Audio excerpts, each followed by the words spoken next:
Right now on Denver 7 News at 6 a.m. Today we remember the 12 victims of the Aurora theater shooting 10 years ago. This year we wanted to make it extra special. I'm Denver 7's Veronica Costa, live at the 720 Memorial, where special events kick off tonight.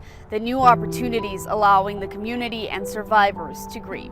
This morning, we're working to get answers after Denver police injured 5 bystanders in a weekend shooting. Everyone was just scared. I'm just traumatized.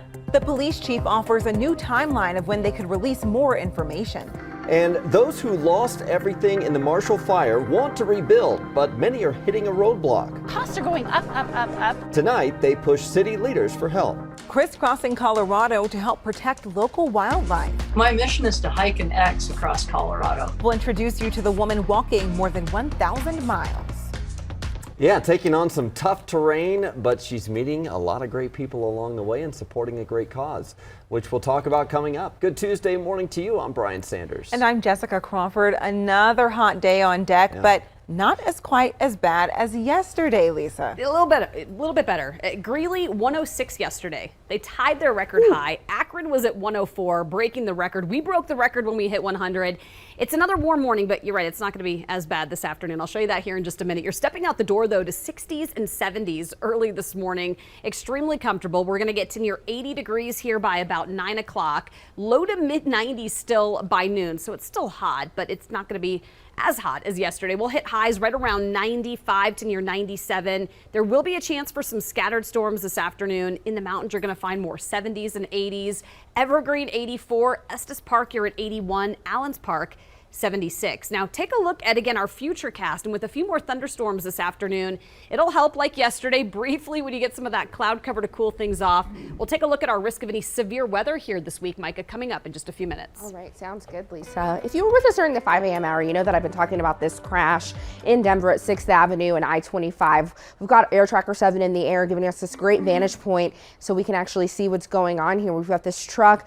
We also have the tow truck in the area, so hopefully things will be opening up soon. We do know this was fatal. Both the on and off ramp at 6th Avenue and I-25 are closed at this hour and will likely be closed throughout our 6 a.m. hour. Let's go ahead and go to the map, show you some drive times real quick. Westbound I-70 from Penny Boulevard to I-25, 10 minutes. Eastbound running the same, so you're good to go if you need to go to the airport. Westbound I-270 from I-70 to I-25, 7 minutes. Eastbound the exact same. And a little bit further south of town, westbound C-470 from Wadsworth to I-70, 14 minutes. Eastbound running at 12. Today, we remember these 12 Coloradans killed during the Aurora theater shooting. Yeah, hard to believe it has been 10 years since that tragic night, and the memories are still fresh for many of us. We will never forget the ones we lost. They are Jonathan Blunk, A.J. Boyk, Jesse Childress, Gordon Cowden, Jessica Gowie, John Larimer, Matt McQuinn, Michaela Medic, little 6-year-old Veronica Moser Sullivan, Alex Sullivan, Alex Tevis, and Rebecca Wingo. And Denver 7's Veronica Costa is joining us live from the memorial in Aurora. And Veronica, tonight kicks off a series of community events to reflect on the 10 years since this horrific attack. It does, and one of those events is happening tonight. It's going to start right before midnight, 11:59 p.m.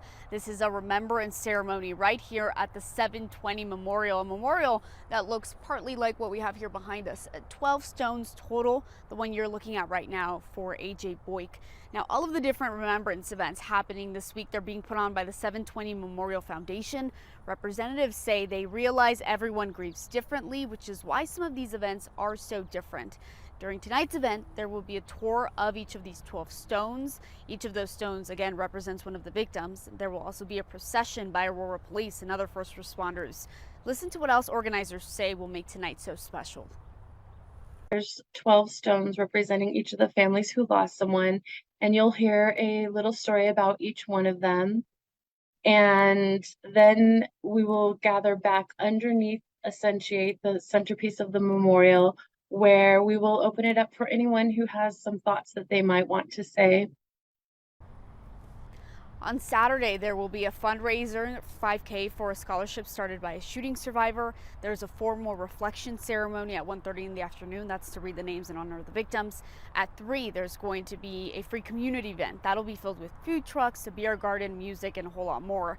And then at 7:20, a special audio-visual event with art representing the feelings over the last 10 years. So if you'd like to be a part of tonight's ceremony, you can do so in person. Again, it's going to be right here. This is across from City Hall at the 720 Memorial, and it starts at 11:59. You can also always live stream it on the 720 Memorial Foundation's Facebook page. In Aurora, I'm Veronica Acosta, Denver 7. Veronica, thank you. State Representative Tom Sullivan, who lost his son in the Aurora theater shooting, visited the White House last week to celebrate newly passed gun reform. Sullivan was able to share photos of his son with the president. He was joined by other Coloradans who also lost their children to gun violence. A bill creating an Amber Alert style system for active shooters is being considered in the Senate. It passed the House last week. The bill sponsors say law enforcement should not have to resort to using Twitter and other social media to alert the public about a situation. Colorado Congressman Jason Crow tweeted his support for the bill, saying too many Coloradans live in fear following the Aurora theater and other mass shootings that have taken place in our state. And here's a sobering image right here. Each red dot on this map represents gun violence deaths so far this year. The Gun Violence Archive reports as of yesterday there have been 355 mass shootings in the U.S. this year. Overnight, student survivors of the Uvalde school shooting, along with the families of the 21 victims, confronted school board members demanding change. I don't want to go to your guys' school if they don't have protection. We had people telling y'all that the doors didn't lock and y'all didn't do a damn thing about it. Many are demanding the school district police chief be fired immediately. Pete Arredondo was placed on administrative leave last month. The superintendent says any decision to fire him will be made behind closed doors. Meanwhile, it comes one day after a report was released finding major mistakes in how police responded to the shooting. We have a follow-up to breaking news we brought you last night at 10. After more than 10 hours, a standoff in Aurora's Highland Park neighborhood is now over. Officers were trying to convince a homicide suspect to surrender. Aurora police say a man was transported to the hospital after shots were fired by police. Officers say they'll release an update later on today. Meanwhile, we expect to get more information tomorrow about the violent exchange outside a Lodo bar over the weekend. Police were going after a suspect they say reached for a gun but shot 5 innocent people in the process. Chief Paul Pazin wouldn't elaborate on whether officers followed department policy, but said it would be part of the investigation. The chief says most of the victims are out of the hospital. Denver 7 CB Cotton spoke to a woman who helped another woman injured in the chaos. Aubriana Banks says it happened while she was running through a back alley off Larimer Street to get away. Well, I saw blood all on the front of her arm. I didn't even realize she was shot until I removed my hand, and there was all her blood on my hand, and I saw a bullet entry hole on the back of her shoulder. Banks says she got help from her friend to calm the woman down and to keep her conscious, and she's not alone. Denver 7 received another video that appears to show others helping another injured bystander on the ground. Many Marshall Fire victims in Louisville would like to rebuild, but a tax is leaving people frustrated and unsure of what to do next. Denver 7's Christian Lopez joins us from Louisville this morning. We see the construction equipment behind you, but the emotions are raw because it's a lengthy process. There's a financial strain, and that will be on full display at the council meeting tonight. Yeah, that's exactly right. And we are approaching that 7-month mark, and looking around, you can see all the progress here in Louisville. Several lots have been cleared, and it's now time to move forward with that rebuilding process. But people are now facing another obstacle, and that is thousands of dollars in new building fees. Over the weekend, Marshall Fire victims rallied at Louisville City Hall, asking the city to waive the tax. The message during that protest on Saturday was very clear and directed towards City Council. The Louisville use tax rate for new buildings is 3.6%. That is an average of about $25,000 for every new home. Fire victims say they never planned on having to build new homes, and they want the city to do something to help them, especially because they're already dealing with so much. It's frustrating to have to sit and wait I think the whole community is standing up and saying, well, of course, this is what we need. We need financial help relieving us of some burdens. Either council can do something and pass an ordinance to rebate them, or we can go to the voters ourselves directly.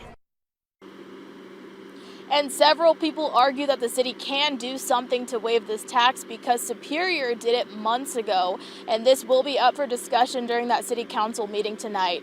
We're live in Louisville this morning. I'm Christian Lopez, Denver 7.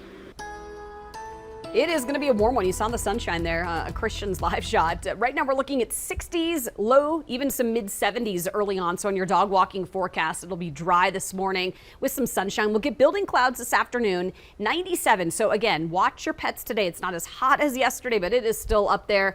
Lots of water. Make sure they've got a cool spot and never leave a pet in a car. Great advice there, Lisa. Air Tracker 7 is over a crash in West Denver. This is at 6th Avenue and I-25. When we come back, we'll talk about how to get around this area. Plus, we'll take a look at other drive times around the metro.